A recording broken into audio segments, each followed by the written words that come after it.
78. Snobs. On March 11, 1971, the Wall Street Journal reported the developments in the mink market. An abundance of mink, plus a recession and tight money, tumbled mink prices to their lowest level in 40 years.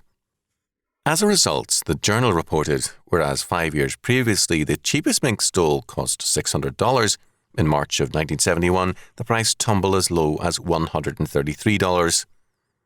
Many wives of working men were busy buying up cheap minks. The Journal observed that, quote, "The sight of all those ladies out in their minks has caused higher income status seekers to search out mink that doesn't look like mink."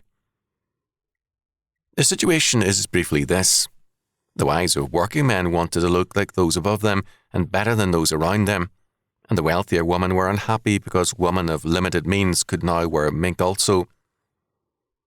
Basic to all concerned was snobbery. A snob makes birth, wealth, or appearance the standard of worth.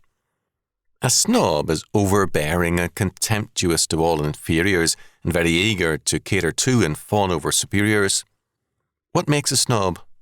All men are concerned with the impression they make, and they react to the opinions of others. If men are godly, they will, with all their heart, mind, and being, try at all times to conform themselves to the Word of God and to Christ's calling. This often means displeasing men or breaking with conventions and tastes that are immoral or ungodly.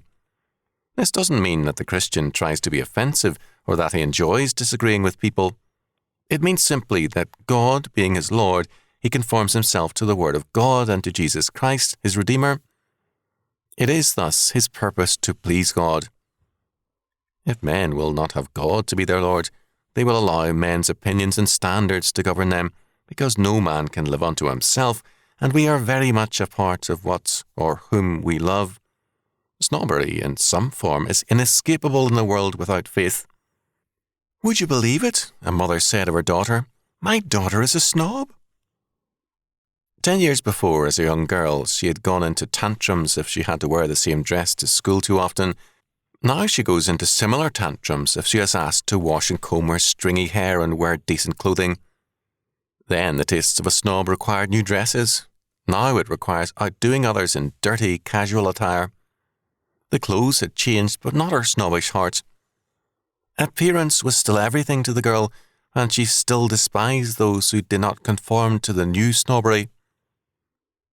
To the extent that we aren't governed by the Word of God, we will be governed by the word of man, and we will be snobs. If we are not concerned with pleasing God, we will be concerned with pleasing men. Examine your heart, therefore. Who governs it? God or man? Whose opinion do you value most? Be honest with yourself, because in the day of judgment God will be totally honest with you.